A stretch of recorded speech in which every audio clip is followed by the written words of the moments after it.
خروشی سیل نورستان گذر کرد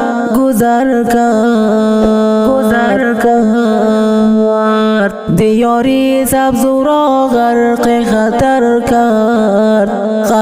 خطر کرد ز کوهستان بلای سخت آمد دل هر با وفا را خون جگر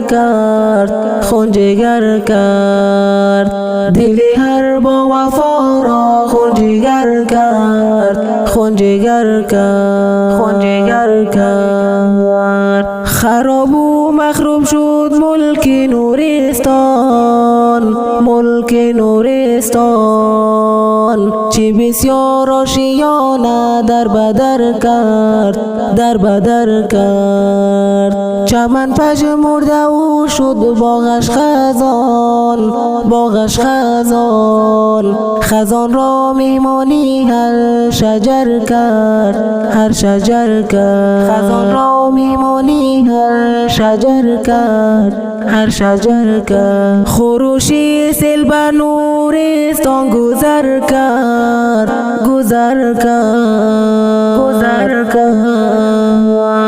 دیاری سبز را غرق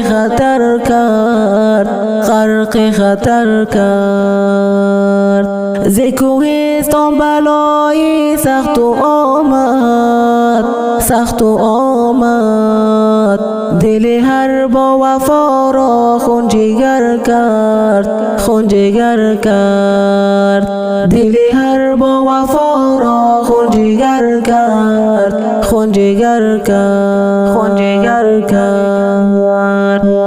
خداوندا صبوری دی به مردم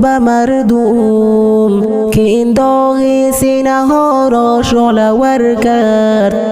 ور کرد شریکی دردی آن مردم بیمانیم که غم پیوندی هر اهل نظر کرد که غم پیوندی هر اهل نظر کرد خروشی سیل نورستان گذر کرد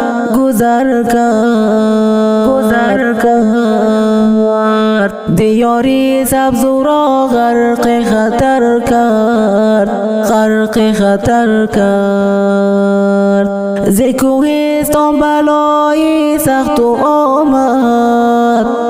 آمد دل هر با وفا را خون جگر کرد دل هر با وفا را خون جگر کرد